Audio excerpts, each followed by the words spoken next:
ไม่สูงพี่น้องผู้ปกครองเขากูก็ค่ะวันนี้ก็ตรงมาอยู่วันที่9 เดือนตุลาคมปี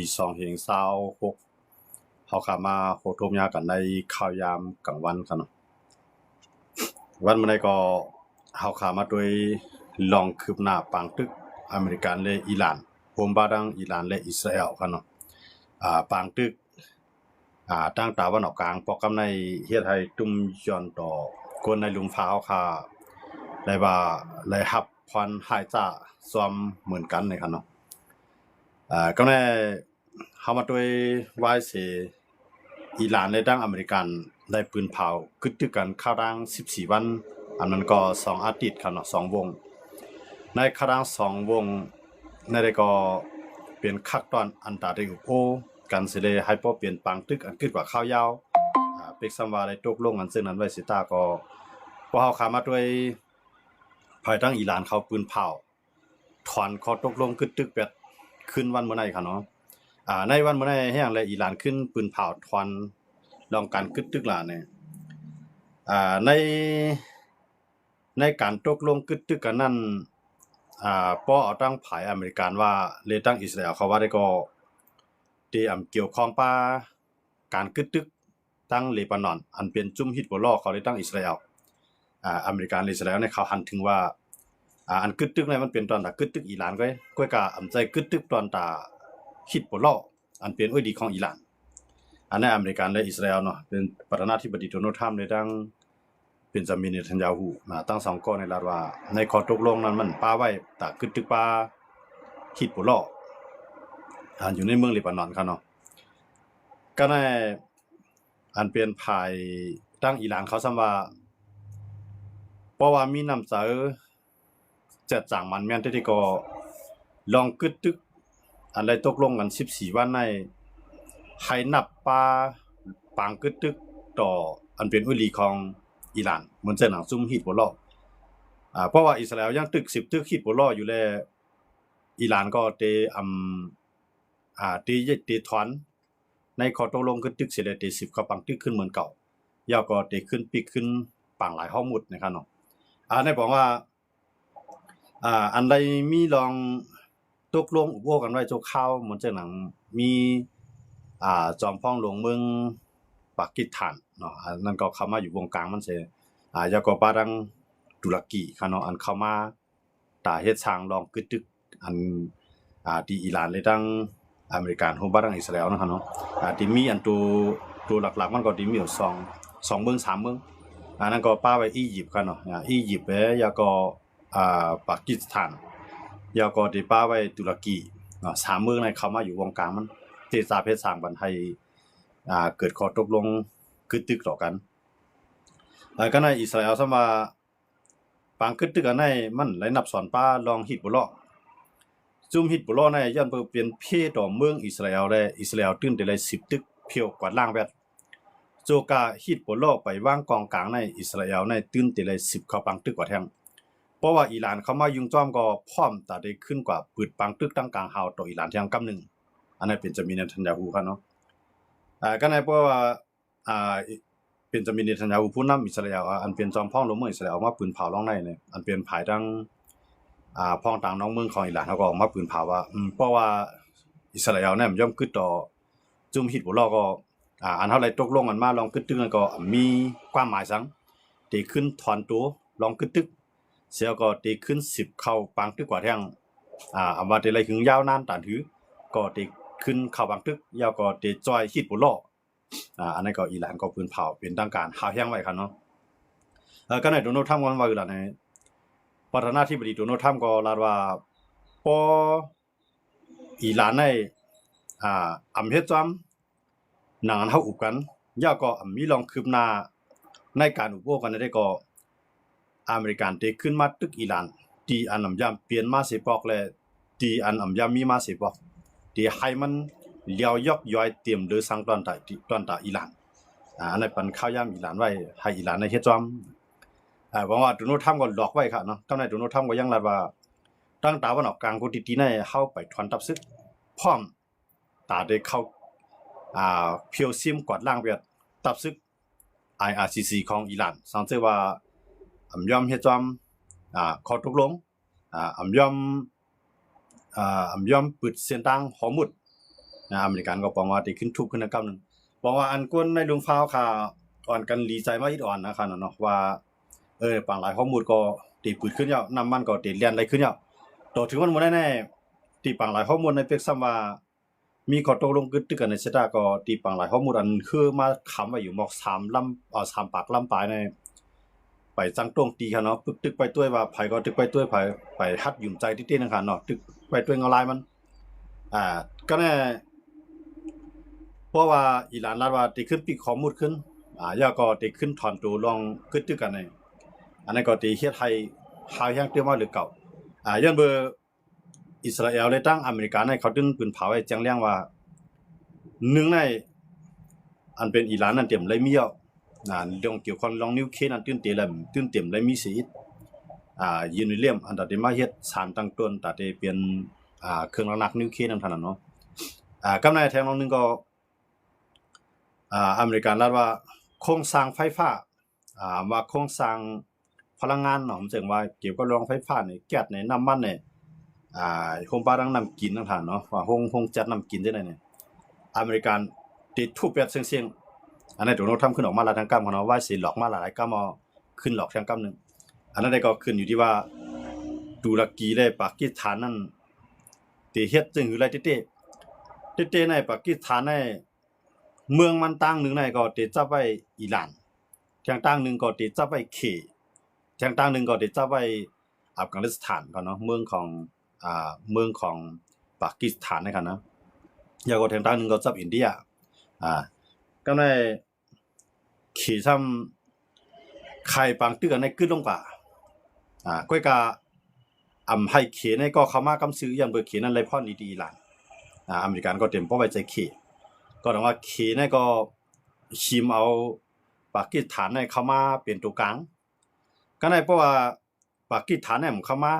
ปางตึกเนี่ยมันขึ้นลงกว่าที่เฮ็ดให้อิหร่านนั้นร่วมโจมเลยเขนั้นได้ทบตั้งอย่างก็ในตั้งตาวันออกกลางได้ว่าได้เป็นน้ำมันเนี่ยแก๊สเนี่ยพลังงานทั้งหลายขนาดมันจะอันตรายใจตื้อในรถในการเนี่ยบ่เกี่ยวกับโรงไฟฟ้าเนี่ยจังได๋เพราะว่าอิหร่านได้ร่วมลงกว่าในปองว่าโครงสร้างการเมืองต่างตาวันออกกลางนั้นอเมริกันได้มาเปลี่ยนเงาเปลี่ยนกันมันแล้วก็อิสราเอลก็ได้มีอำนาจประวัติทั้งนั้น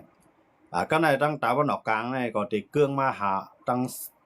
แนวตั้งอเมริกันเขาเลยอิสราเอลกว่าเพิ่นเนี่ยอันนี้เฮ็ดให้เขเนี่ยอุ่นใจดีไหนจังได๋ว่าเฮ็ดถือมาก็เลยให้อิหร่านเนี่ยกึดบังตึกให้อิหร่านในกึดบังตึกเสียเลยอย่าไปให้อิหร่านในร่วมอิหร่านในบ่ตึกกับตึกไหนมันตื่นร่วมแน่นอนนะครับเนาะซึ่งอิหร่านในมื้อนั้นอิหร่านในเงินมันก็มีการมีขันการค้าขายมันก็บ่เปลี่ยนเต๊ะก็ในเหมือนจังหนังน้ำมันอันมันมีไว้ในอันใดขายเลยเป็นพรดิดาเมืองอิหร่านเต๊ะๆนั่นก็ได้เป็นน้ำมันก็ในอเมริกันรัฐว่าบ่เต็มบางทางกำไรในเพราะว่าอิหร่านเนี่ยเฮ็ดจอมข้อตกลงคั่นเนาะติดทุบยัดน้ำมันอิหร่านทั้งสิ้นทุบยัดเสียมก็ได้เข้ากับยึดบ้านเนี่ยอเมริกันรัฐว่าจังได๋เพราะฉะนั้นในตั้งตาวันออกกลางในอันตึกเลียนจอมขี่อยู่ในมันมีอิหร่านเมืองเหลวอ่ะเหมือนเช่นหนังซาอุเขาใน UAE เขาในกาตาร์เขาในคังซิงว่าจังได๋ก็ส่วนใหญ่ในเขาเฮ็ดก็อเมริกันย้อนเพื่อว่าเครื่องลากนักเครื่องกองกลางเขาเขาซื้อมาทางอเมริกัน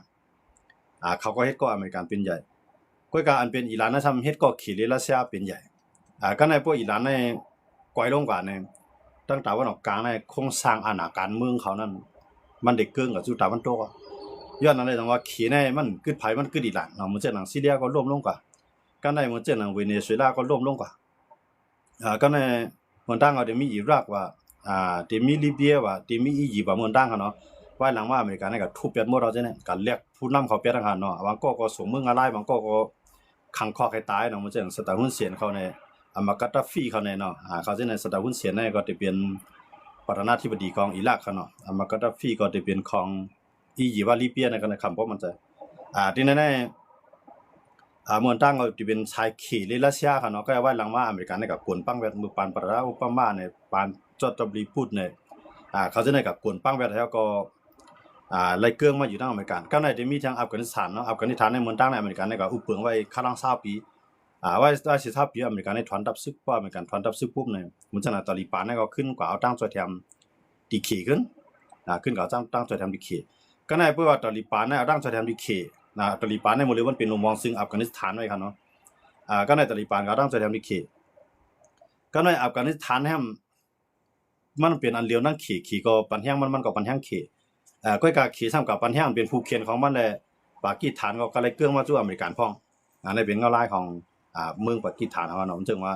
พวกก้อนนึงก็เฮ็ดก็ผู้เขียนเฮาแทงก้อนนึงก็แทงก้อนนึงก็ได้เลยเกื้องกับหาโอ้ยหลีมาแทงตั้งนึงดังว่าปากีสถานเนี่ยพวกเดียวเอาไว้ใจขี่ที่กำไรก็ในพวกเดียวเฮ็ดก็ขี่ก็ซ้ำไรนั่นว่าอินเดียตั้งปากีสถานเป็นผู้เขียนคู่ต่อสู้กันเป็นผู้เขียนกันเหมือนตั้งเขาก็ย้ำยื้อกันก้ามกันเนาะยื้อกันเข้าทางฮาวันในเครื่องบินตกกว่าหลายลำกันเนาะนั่นก็ยื้อกันในก็กึดลงกว่าแต่ว่ามันในขี่ในคัดใจให้ปากีสถานในเฮ็ดก็เลยให้ปังตึกกันในกึดลงกว่าสิเลยให้ขึ้นรักษาอาณาอิหร่านได้ขึ้นเพราะว่า1อิหร่านในมีอาณากว่าได้ยาวที่ก็ได้เป็นพรลิดาขีดนั้นดังว่าเพราะว่าอเมริกาในเอาอิหร่านร่วมลงอะไรก็ปองว่าอิสราเอลได้ตั้งอเมริกาในที่เป็นเฮียงอันใหญ่ที่สุดตั้งตะวันออกกลาง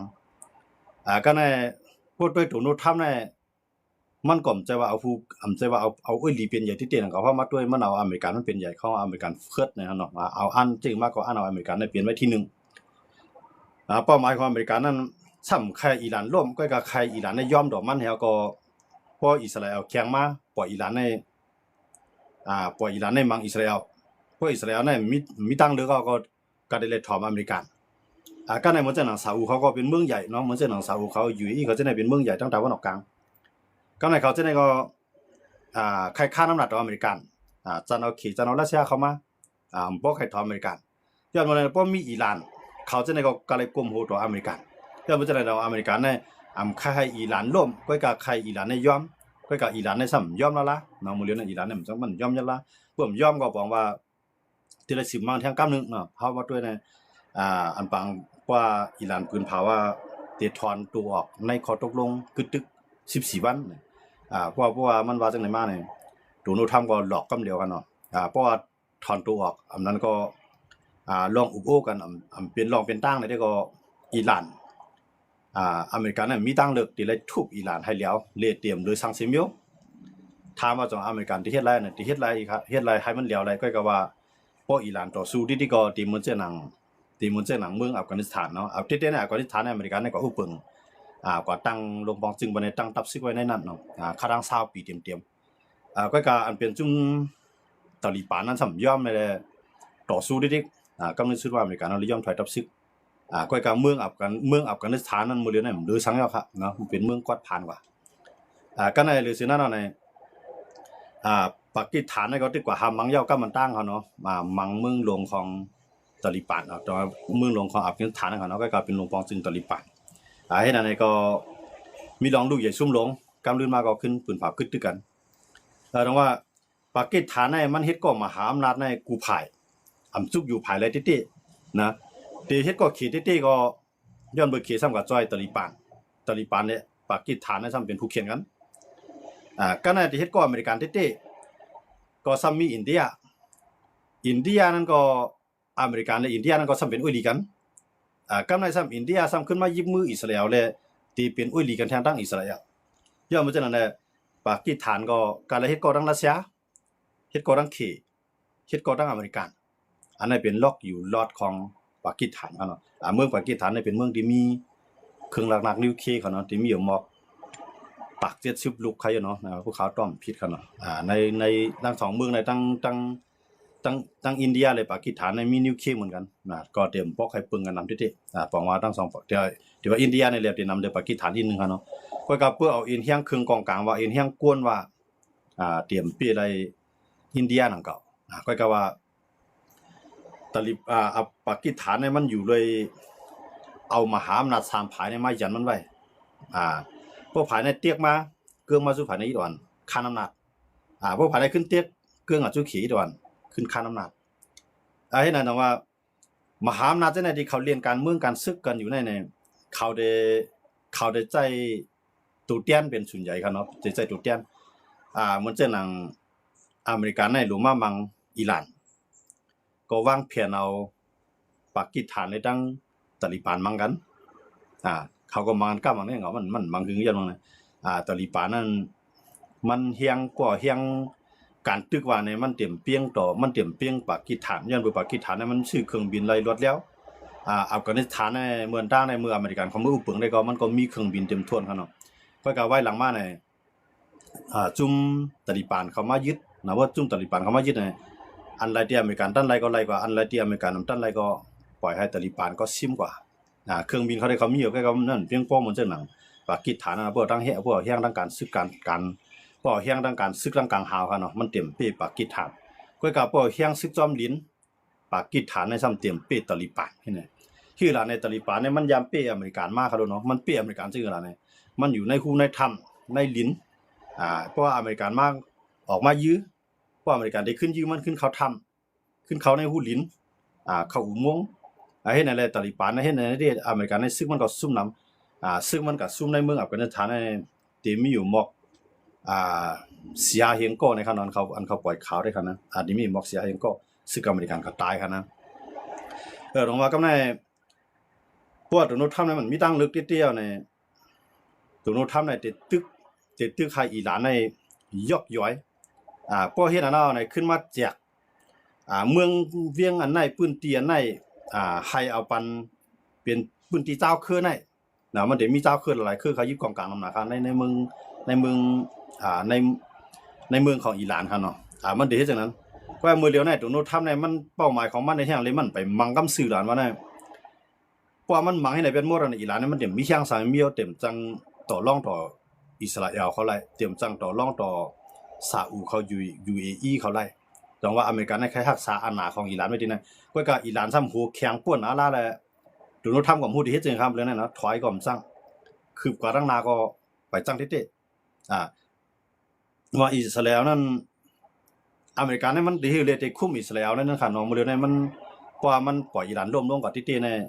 อิสราเอลเนี่ยมันตีอิสราเอลเนี่ยตีอำปอถอมอเมริกานะเตรียมพวกใครถอมอเมริกันย้อนในเรื่องว่าต่างภายต่างใจปฏิเยดกันนั่นขนาดเนาะก็ในเพราะว่าโดนัลด์ทรัมป์ในอิหร่านเขาได้อุปกันแล้วในอิสราเอลเนี่ยก็ตีกว่ามังเวอิหร่านนี่ให้มันอย่าอุปกันไล่ก็เลยเป็นตัวเตี้ยนตีมาอุปอเมริกันเด็กก็เลยเรียบตีเฮียไทยอเมริกันและอิหร่านตกลงกันเลยในอิสราเอลเนี่ยตีกับลักยื้อตายไปได้ครับยื้อตายไปได้บอกว่าเป้าหมายของอิสราเอลนั่นได้มันแค่อิหร่านและอเมริกันในอุปกันไล่เลยปล่อยให้มันไล่ห้าปังตึกไผ่เลี้ยวนั่นค่ะเนาะเมื่อเรื่องในอเมริกันไล่เข้ามาตึกแล้วก็เป็นเอ็นแห่งตอนดาอิสราเอลที่ได้10เข้าตึกอิหร่านให้ร่วมเดียวกว่ากำในเหมือนจังน่ะเพราะว่าอเมริกันได้ตั้งอิหร่านตกลงอะไรกึดตึกกัน14วันอิสราเอลก็หันลิซอมกำแถมลองปังกึดตึกกัน14วันก้อยกะอำนาปาจุมฮิปุโลนะปองว่าพวกอิสราเอลและอิหร่านตกลงกันกึดตึกกันไล่ในอิหร่านน่ะเต็มจังมาจอยฮิปุโลก็ในฮิปุโลนะครับมันมีเครื่องบินตายต่อสู้ทางกลางหาวนำจังต่อสู้ที่ได้ใจขีปนาวุธเนี่ยที่ได้ใจหมากอยู่ดีไกลยื้อใส่ก็ในอิสราเอลเนี่ยตั้งกลางหาวมังเดมตีก็ในเนื้อลินสูงแห้งซึกใส่รถทางขี่รถทางเขารถทางก็เตี้ยงเลยครับนะขี่ในเขาก็คืบหน้ากันได้เดียวกันในอิหร่านว่าพวกเขาได้ปล่อยให้อิสราเอลมังฮิตบุโรได้กำลืนมาในตัวเตี้ยนเท่านั้นเต็มมีภัยหามาดก็กวายออกมาเลยเนี่ยกวายก็ขึ้นน้ำมาครับนะกวายได้เต็มแต่กวายเตี้ยงกวายก็มีอำนาจสั่งต่อได้ตัวรองต่ออิสราเอลยันอิสราเอลก็อยู่ในเมืองของมันนี่ก็พอลุกขึ้นมาก็ทุบได้มันเจอนังฮูตีก็มีเครื่องบินพวกอิสราเอลก็มังไว้ได้ก็ขึ้นปอกมาฮูตีก็ตายกองก็ในมันเจอนังฮามาสเขาเนี่ยก็มีเครื่องบินย้อนเบอร์อะไรด้านจ่อยแถมที่อิหร่านในตั้งไล่ขีปนาวุธอิหร่านมันตั้งนะ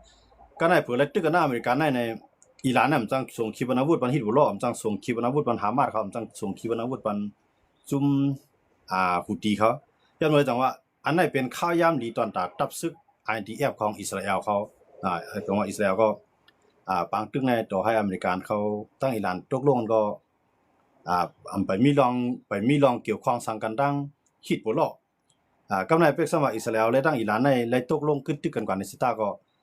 ตาได้ขึ้นตึกฮิตบุโรนั่นตื้อนำไปนับสร้างป้าเนี่ยอิสราเอลสว่าไว้จังนั้นครับเนาะแล้วก็ในอันเป็นพ้องต่างอิหร่านก็รับว่าเพราะว่าอิสราเอลเนี่ยย่อมขึ้นปางตึกต่อซุ่มฮิตบุโรก็เฮาก็ติกวดไก่ตุ้ยหลายมไล่เฮาก็ติเลยจอยฮิตบุโรปตึกฮิตบุโรก็เหมือนตั้งตึกอิหร่านเนาะเนี่ยกำในอิสราเอลซัมว่าคือล่ะเนี่ยเป็น เป็นจามินเนทันยูก็ขึ้นออกมาแล้วว่าปนในปังกึดตึกในเสเลอิหร่านทอนตูอิสราเอลและอเมริกันนั่นก็พร้อมตอนตัดเขาตึกทางตั้งกลางหาวแห้งๆเลยติ่มยามเกิดขึ้นเปลี่ยนมาดีเฮ็ดให้อิหร่านในต้งนึงสังไรเนี่ยมันติดล็อกไล่อันนั้นจังว่ามันมาขำไว้ครับปังตึกอันนั้นไผเลยก็จังปล่อยไผเลยก็จังผ้าอิสราเอลได้เพราะอเมริกันเขาอิหร่านเขาตกลงอะไรในแน่นอนเราลองมันนำได้ไล่ฮับมือปังตึก 3-4 ผายก็มันก็ได้หยาบนะตอนใดอิสราเอลเฮาเนาะจังว่ามันก็มื้อเลยนะลองอิหร่านเฮาก็กึดตึกอยู่ใกล้กับเฮากึดตึกคิดบ่รอนะวายเสเขาตกลงกึดตึกกันทั้งอิหร่านเลยทั้งอเมริกันยาวก็ปะทั้งอิสราเอลครับเนาะอิสราเอลเนี่ยเอาเครื่องบินในนับเป็น10ลำมันครับเนาะเข้ากับมังใส่ในเมืองเลบานอนก็เป็นพื้นที่อันฮิซบุลลอฮ์เขากุมกำครับรองบ่เลยเนี่ยฮิซบุลลอฮ์เนี่ยพวกข้างหยังครับเนาะจังซั่นเนี่ยมันมีไผมาจอยนะครับเนาะมีไผมาจอยก็พวกฮับมือตึกขึ้นเนี่ยอิสราเอลเนี่ยก็มังไปทางกลางหาวดิพวกมันนำก็ตายนำมาอีกก็ตายอีกมาอีกก็ตายอีกอิสราเอลมังทางกลางหาวได้กำในพวกมันมังทางกลางหาวเรียบตีกว่าเอาแห้งซึกมันกว่าจ้อมดินแล้วเนี่ยมันก็ลวดถางมันในเขากว่าคือบ่น่าลีนี่แต่ว่าฮิซบุลลอฮ์เนี่ยติดร่วมเลี้ยวครับนะฮิซบุลลอฮ์เนี่ยจำติดร่วมมาเพราะว่าอิหร่านก็รัดว่าพวกเป็นจังได๋ได้เฮาได้ปล่อยฮิซบุลลอฮ์ร่วมต่อหน้านั้นได้เฮาได้เลยเข้าบังตึกขึ้นอันนี้อิหร่านเนี่ยก็เลยปืนเผาตัดได้ทอนโตเลยเขาตกลงกึดตึกกันขึ้นเนี่ยอันนี้ก็เต็มๆมันติดหลังครับปืนเผาตกลงกึดตึกกันในมื้อวายค่ะเนาะมื้อวันที่8เนาะวันที่7ที่8เนี่ยก็กลับถึงว่าวันที่9มื้อนั้นอิหร่านก็ว่าเย็ดแล้วอ้วยหลีเฮาเนี่ยยากกินน้ำหน่อยอิสราเอลเนี่ยข้าวยามอิสราเอลก็มังอ้วยหลีเฮากำในพวกอ้วยหลีของอิหร่านในร่วมกันในฮิซบุลลอฮ์ในฮามาสในฮูตีในพวกเขาจะในร่วมกันในมันก็มีอาณาสันดาได้ตกลงต่ออิสราเอลแล้วลองว่าที่นั่นอิหร่านก็สมัยใจต้องเอาข้าวยามในอิสราเอลที่ขึ้นตึงขึ้นอย่างกำปางตึกเนี่ยได้ขึ้นใหญ่ขึ้นอย่างกำอยู่ครับเนาะปางตึกเมื่อจ้าเนี่ยคนซื้อเหมือนเมืองไทยเนี่ยเฮาว่าเนาะเมืองไทยเนี่ยเพราะว่าอิหร่านเนี่ยเขาปืนเผาว่าปืนปังหลายข้อมูลเนี่ยปังหลายข้อมูลนั้นเป็นเส้นเลือดใหญ่ในการค้าขายแต่ได้สองน้ำมันน่ะเขาว่าซ่องแคบผ้ามุดนะครับเนาะซ่องแคบผ้ามุดเนี่ยมันจังว่าตั้งเส้นดังแก็บเส้นดังแก็บข้อมุดนะครับเนาะก็มันจะแก็บติ่งมันตั้งกว้างในที่มีอยู่หมอก33ลักค่ะเนาะ33ลักว่าตอนตาลุ่มฟ้าได้ก็เลยว่าแก็บนั่นคั่นเนาะก็ในมันเป็นเขาว่าคอกขดเนาะมันจังว่าขดน้ำมันได้ก็อยู่กับฮีให้นะที่แล้วก็คือในมันเรียนตั้งภายไล่มันก็เลยเรียนเข้ามาในเส้นทางเก็บข้อมูลอันที่อย่างนั้นเลยต้องว่าอิหร่านเขาปิกอะไรที่ไหนพวกเขาปิกอะไรที่ไหนเขาตุ้มตื้อออกกันบ่ทั้งกำผามันจังสุเจ้าคาหันกันเนาะมันจังการน้ำมันมันจังเมืองไทยในปืนเผาลดการน้ำมันดีเซลปินซินก็ลดลงมาอีกนิดเนาะดีเซลก็ลดลงมาดีเซลเนี่ยได้ลดลงมาอยู่2 บาทมือว่ามือซึ้นเนาะมือว่ามือซึ้นใน1ลิตรเนาะ1เตาในมันได้เสียงอยู่หมอก51 บาท51 บาทไป60 สตางค์ก็เขาก็ลดลงมา2 บาท50 สตางค์60 สตางค์ลดลงมาลดนับตั้งแต่มื้อไหนครับเนาะเขาลดลงมาก็เขาขึ้น20 บาทซ้ำลดลงมา2 บาทอันนั้นก็ไปจ่อยสังไลเอาครับเนาะลองอันที่เมืองไทยเขาลดมาแล้วก็มันก็ยังดีดอกนั่นครับเนาะก็ลดน้ำมันลงมาก็ในพวกอิหร่านปืนเผาว่าดิทอนตัวออกลองเขาตกลงว่าย้อนบ่อิสราเอลมายิเสวยลีเฮาเนี่ยเฮ็ดให้ซ่องแคบหาหมดมีคือได้ฮัดแลนแท้ก็น้ำมันได้ขึ้นปรุงขึ้นอย่างกำนึงครับเนาะบอกว่าปางตึกอันนั้นมันเกี่ยวข้องก้นตั้งกำผา1อเมริกันและอิสราเอลเขาใครจันเอาไผมาล่ะเนี่ยอเมริกันได้รัฐว่าเฮาเตก็เข้ากับยึดบางหลายข้อมูลสิได้เก็บกินขอนมันเพราะว่าไผมายึดเนาะเพราะว่าไผเข้ามาจ่อยที่ในอเมริกันในเป้าหมายมันก็ใครให้ยุโรปเขาใครให้เกี่ยวปานเขาเกาหลีใต้เขาออสเตรเลียเขานิวซีแลนด์เขาหลายๆเมืองหั่นเนาะให้เอเชียนี่ก็เข้ากับจ่อยที่ไหนอย่าไปให้อิหร่านในปิกเพราะว่าอิหร่านแห้งซึกมาเนี่ยให้เขาจะในใจแห้งซึกตอบขึ้นตรงนู้นเท่านั้นมันใครเฮ็ดจังนั้นก็ได้บ่สุ่มฮัดใจแห้งซึกก็เฮาได้ก็ใจแห้งกวยเฮาก็ว่าเฮาได้ก็มายึดนี่เมืองไหลเลียนมาเฮาได้เก็บกินขอนมันเนี่ยตรงนู้นทำให้รัฐว่าที่มาซิมเอาปังหลายข้อมูลกันเนาะก็ได้สมว่ามันตกลงทั้งอิหร่านได้ทั้งอเมริกาได้ทั้งอิหร่านได้ที่เข้ามาไปข้อมูลจำในกูเมืองที่เลียนมาเนี่ยที่เลยสร้างขวัญที่ได้สร้างขวัญบันอิหร่านได้อเมริกานั่นก็หมายของอเมริกานั่นนะก็ว่าอิหร่านได้รัฐว่าเตรียมปันอเมริกันได้ก็อเมริกันว่ามันใครไล่นั่นได้ก็อยู่ที่ว่าน้ำกัดของโดนัลด์ทรัมป์ มันได้สั่งการแล้วจังซี่ครับเนาะมันเลือนวันยาววันเลือนยาวเลือนมันลาราปันขยามหาอาทิตย์หรือในหาอาทิตย์ก็ถึงมาคั่นน่ะบางตึกนี่ไปยาวคั่นนะ